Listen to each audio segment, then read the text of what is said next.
चाहता हूं कि भारत के संविधान का संशोधन करने वाले विधेयक को पुनर्स्थापित करने की अनुमति।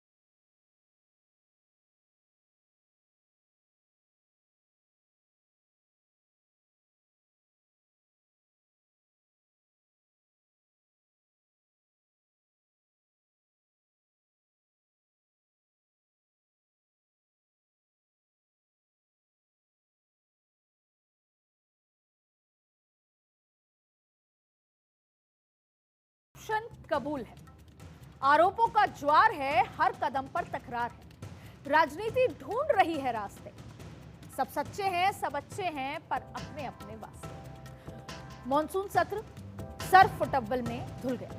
सर एसआईआर, लगातार विपक्ष एसआईआर का विरोध करता रहा और सत्र नहीं चल पाया। लेकिन सत्र बीतते बीतते एक नई बहस छोड़ गया। गृहमंत्री अमित शाह ने सत्र खत्म होने से एक दिन पहले लोकसभा में करप्शन के खिलाफ संविधान संशोधन बिल पेश करके एक बड़ा धमाका कर दिया है और इस धमाके में आने वाले सत्र की सियासत का रास्ता भी तय हो गया। तो आज के पॉलिटिकल कॉरिडोर में मैं बात उसी पॉलिटिकल पर्च की जिसके नाम पर करप्शन के खिलाफ संशोधन बिल पेश किया और ये बिल कई महीनों तक देश की राजनीति में अलग अलग रंग दिखाने जा रहा है। अब वैसे तो इस बिल में भ्रष्टाचार के खिलाफ आर पार की लड़ाई का अक्स नजर आ रहा है, लेकिन सवाल यह है कि क्या जो दिख रहा है भी उतना ही या फिर बिल को अच्छे से समझने की जरूरत है। तो सबसे पहले मैं आपको यह बता दूं कि बिल में क्या दिख रहा है और बिल में क्या है। दरअसल मोदी सरकार ने इस बिल के जरिए प्रधानमंत्री और मुख्यमंत्री सबके लिए भ्रष्टाचार करने पर एक नियम बनाने की शुरुआत की। नए संशोधन बिल के मुताबिक अगर कोई मंत्री लगातार 30 दिन तक गंभीर अपराध, यानी कि वो अपराध जिसमें 5 साल या उससे अधिक की सजा का प्रावधान है, उस आरोप में अगर वो जेल में है तो राष्ट्रपति प्रधानमंत्री की सलाह पर उसे पद से हटा देंगे। यदि प्रधानमंत्री सलाह नहीं देते तो 31वें दिन, यानी 30 दिन पूरे होते ही 31वें दिन के बाद वो मंत्री अपने आप स्वतः उस पद से हटा हुआ मान लिया जाएगा। अगर प्रधानमंत्री खुद कार्यालय के दौरान 30 दिन लगातार ऐसे आरोप में जेल में रहते हैं तो उन्हें भी 31वें दिन तक इस्तीफा देना होगा। ये मान लिया जाएगा कि वो प्रधानमंत्री की कुर्सी पर नहीं। यदि इस्तीफा नहीं दिया तो उनका पद खुद ही खत्म मान लिया जाएगा। जैसे मैं आपको बताऊं, ठीक इसी तरह की व्यवस्था राज्यों में होगी। राज्यों में मंत्री पर ऐसे आरोप लगने के बाद अगर वो 30 दिन तक जेल में है तो राज्यपाल की सलाह पर सीएम एक्शन लेंगे। अगर सीएम ने एक्शन नहीं लिया तो 31वें दिन मंत्री स्वतः अपने पद से हटा हुआ मान लिया जाएगा। इसी तरह का नियम मुख्यमंत्री के लिए भी होगा। यानी नटशेल में कहूं तो 5 साल या उससे अधिक सजा वाले मामले में आरोपी अगर 30 दिन तक जेल में रहे तो कुर्सी जानी तय। और यही है इस हंगामे की वजह। कैसे आपने देखा, जो शायद कोई नहीं देखना चाहता था, जब बिल को टेबल किया जा रहा था गृह मंत्री द्वारा तो टीएमसी के सांसद गृह मंत्री की टेबल तक पहुंचे, बिल को फाड़ा, उछाला और जब बिल के कागज गृह मंत्री के आंखों के सामने उनके नीचे आए तो मंत्री जो बीजेपी के थे, सांसद थे, वो नाराज हुए और वो भी टीएमसी के सांसदों से धक्का मुक्की करने लगे। ये नजारा वहां पर मौजूद सभी पॉलिटिकल लोगों ने तो देखा ही, पत्रकारों ने देखा और जो गैलरी में आए बच्चे थे उन सभी ने भी देखा। बिल का विरोध कमोबेश हर बड़ा विपक्षी दल कर रहा है, टीएमसी थोड़ा ज्यादा कर। जब विपक्षी दल की सुबह बैठक हुई थी तब आपस में यह चर्चा की गई थी कि किसी भी सूरत में इस बिल को पास नहीं होने देना या इस बिल पर हमें विरोध करना है, और उस दिन वो विरोध हो रहा है।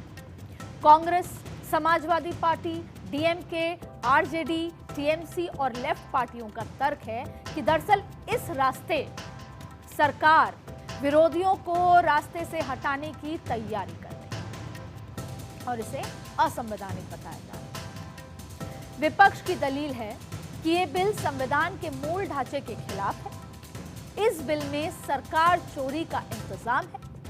ये बिल विपक्षी नेताओं पर निशाने का हथियार बनेगा।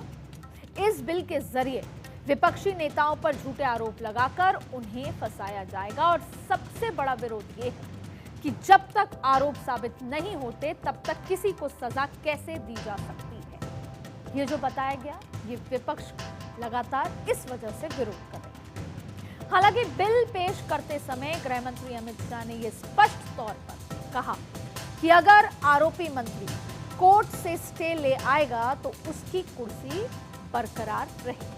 माननीय अध्यक्ष जी, मैं रिकॉर्ड क्लियर करना चाहता हूं।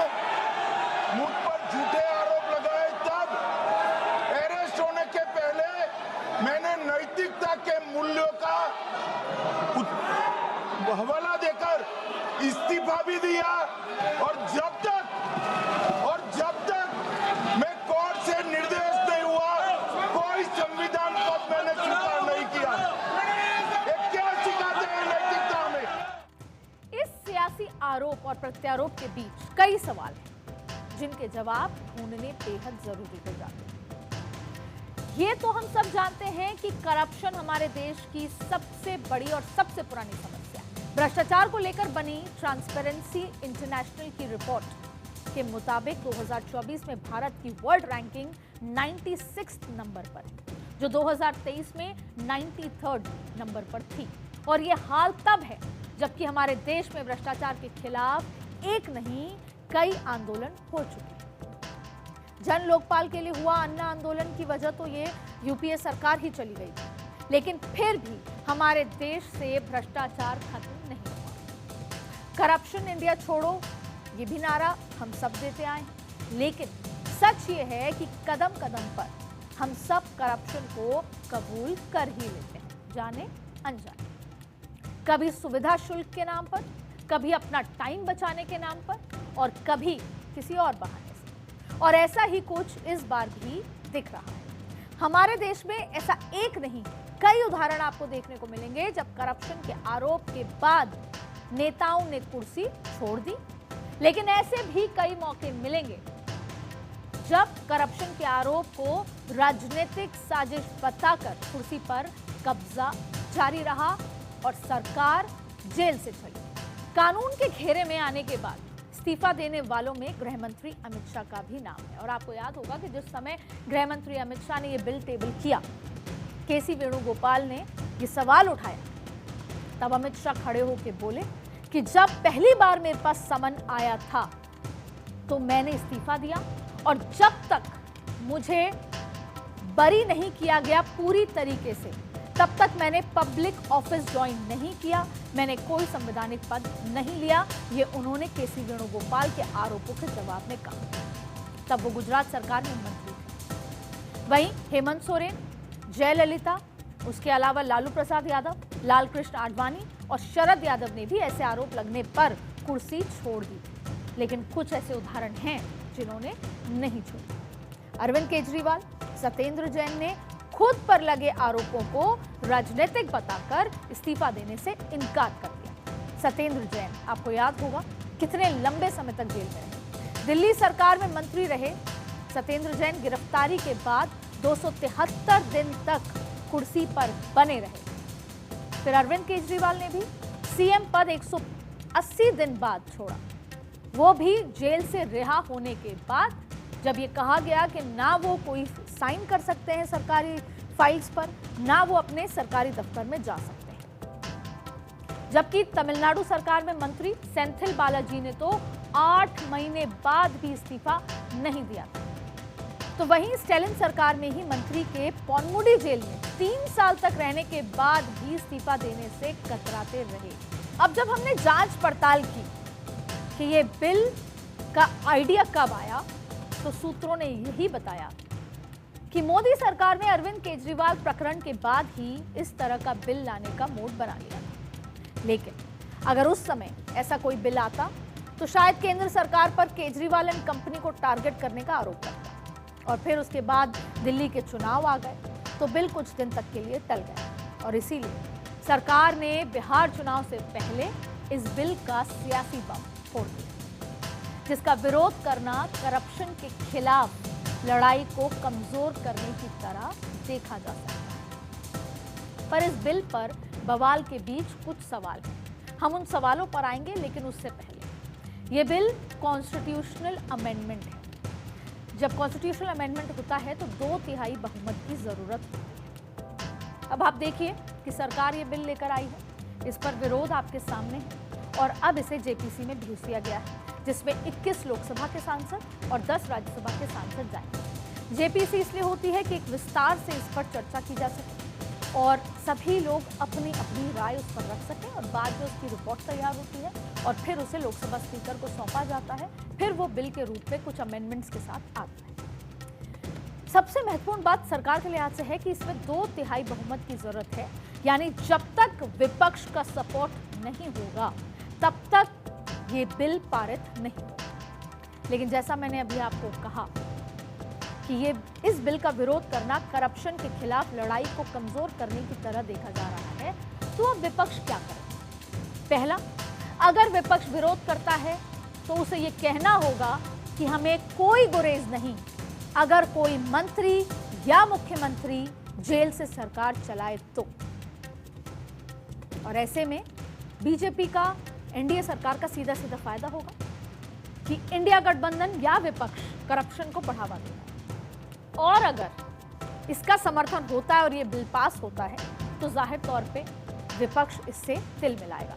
यानी चट भी मेरी पट भी मेरी। इस पूरे बिल को देखा जाए तो इस सरकार में अगर ये बिल टर्न डाउन होता है तब भी सरकार ये प्रूव कर देगी कि ये करप्शन के खिलाफ की लड़ाई में पीछे हट गए, और अगर ये टर्न डाउन होता है, नहीं होता, दोनों केस में बीजेपी अपना नैरेटिव साथ लेगी। अब बात है सवालों की। इस बिल पर बवाल के बीच कुछ सवाल ऐसे भी हैं जिनका जवाब सत्ता पक्ष को भी देना चाहिए। सबसे पहला और बड़ा सवाल यह है कि इस बात की गारंटी कौन लेगा कि लगाए गए आरोप राजनीति से प्रेरित नहीं। दूसरा सवाल, किसी नेता या मंत्री पर लगा ऐसा आरोप उसका राजनीतिक करियर बर्बाद कर सकता है, तो क्या ऐसे मामले की जांच के लिए कोई टाइमलाइन तय की जाएगी? चौथा सवाल, क्या नेताओं पर लगे आरोप के निपटारे के लिए फास्ट ट्रैक कोर्ट गठित की जाएगी? और इससे भी बड़ी बात ये, अगर मंशा करप्शन खत्म करने की है या फिर आरोपियों को राजनीति से दूर करने की है, तो क्या पॉलिटिकल पार्टीज आरोपियों को टिकट देना बंद करेंगे? ये एक बड़ा सवाल है। इन सवालों का जवाब इसलिए भी जरूरी है क्योंकि नीति की खोट तो दूर की जा सकती है, लेकिन नियत की खोट से जो चोट किसी नेता को पहुंचेगी वो जख्म कभी नहीं भरे जा सकते। और नेता नगरी पर ये सवाल इसलिए उठते हैं क्योंकि पार्टी चाहे कोई भी हो, आरोपी नेताओं से किसी को भी बैर नहीं रहा। मुख्तार अंसारी, अतीक अहमद, ब्रजभूषण शरण सिंह, ये तमाम ऐसे नेता हैं, उनकी कोई कमी नहीं है और इन पे गंभीर आरोप के घेरे में ये रहे हैं, लेकिन फिर भी पार्टियों ने उनको टिकट भी दी है और पद भी दिए। विधायक, सांसद और यहां तक कि मंत्री भी बनते रहे। मौजूदा लोकसभा में भी राशिद इंजीनियर और अमृतपाल जैसे कई सांसद हैं जिन पर यूएपीए जैसा आरोप है। इतने बड़े मामले दर्ज हैं, तो फिर ऐसे लोगों को चुनाव लड़ने से रोकने के लिए नियम कब बनाए जाएं? अब आपको एडीआर की रिपोर्ट क्या कहती है वो बताते हैं। इस समय कांग्रेस पार्टी में 99 में से 49 यानी कि करीब 49% ऐसे लोग हैं जिनके ऊपर कोई ना कोई मामला दर्ज है। सपा में 37 में से 21 यानी कि 57%, टीएमसी के 29 में से 13 यानी कि 45% के आसपास, टीडीपी के 16 में से 8 यानी कि 50% और डीएमके के 22 में से 13 यानी कि 59% और बीजेपी के 240 में से 94 यानी कि 39% सांसद किसी न किसी मामले में आरोपी। और दुख की बात यह है कि मैंने जिन पार्टियों के नाम दिए, सिर्फ वही नहीं बल्कि देश की कोई भी पार्टी आरोपी नेता को टिकट देते हुए ना नहीं कह पाती और टिकट देती। और इस सिक्के का एक पहलू यह भी है कि कोई नेता आमतौर पर आरोप लगने भर से कुर्सी छोड़ना नहीं चाहता। लालू प्रसाद यादव तो चारा घोटाले में नाम आने के बाद पटना से दिल्ली तक जांच रुकवाने के लिए दौड़ लगाते रहे और जब उनकी नहीं चल पाई तो उन्होंने जनता दल से राहें अलग कर आरजेडी बना ली और मुख्यमंत्री पद की कमान अपनी पत्नी राबड़ी देवी को सौंप दी।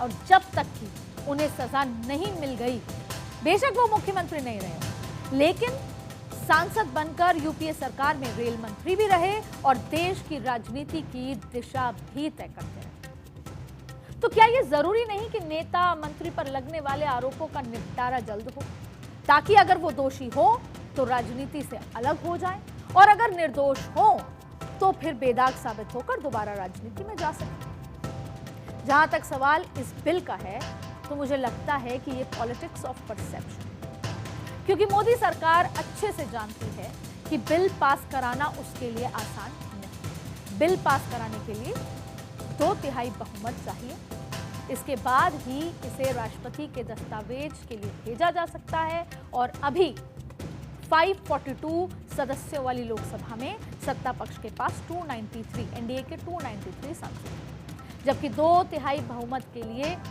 361 वोट चाहिए।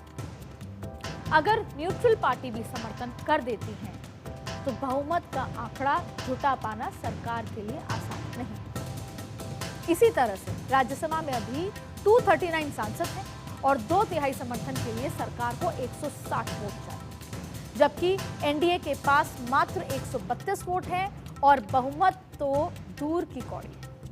मतलब साफ है कि अगर विपक्ष साथ ना दे तो इन विधेयकों को पास कराना असंभव है। यही नहीं, अगर फिर भी सरकार दोनों सदनों से इसे पास करा भी लेती है तो इसे आधे राज्यों के विधानसभाओं में भी मंजूरी दिलवानी पड़ेगी। हालांकि ये बात अलग है कि राज्यों में बीजेपी की सरकार ज्यादा है तो वहां ज्यादा दिक्कत नहीं आएगी, पर लोकसभा राज्यसभा में नंबर्स की दीवार सरकार के लिए बड़ी है और इसीलिए सरकार इसे पास कराने की जल्दबाजी में नहीं। और फिलहाल इसे पेश करने के साथ ही जेपीसी में भेजने का प्रस्ताव रख दिया गया है। पर इस बिल के साथ करप्शन के समर्थन और विरोध का पेंडोरा बॉक्स खुल चुका है और उसका असर बिहार के चुनाव में पड़ सकता है। अमित शाह ने तमिलनाडु में अपनी एक सभा में उसका जिक्र कर दिया, यानी कि बिहार, बंगाल, तमिलनाडु आने वाले चुनाव में इसका जिक्र बार बार होता है। तो बेशक ये लड़ाई राजनीति के शुद्धिकरण की ही क्यों ना हो, पर इसमें सियासत का एंगल भी है और आने वाली राजनीति की आहट। पर यह मत भूलिए कि सियासत का ये शुद्धिकरण ग्राउंड लेवल से शुरू होता है, जहां सिर्फ नेता नहीं, हम सब की भूमिका भी बेहद महत्वपूर्ण है। और करप्शन को जब तक जन जन की ना नहीं होगी, कोई भी कानून, कोई भी नियम उसे रोक नहीं सकता। आज के पॉलिटिकल कॉरिडोर में बस इतना ही। देश दुनिया की बाकी खबरों के लिए देखते रहिए भारत।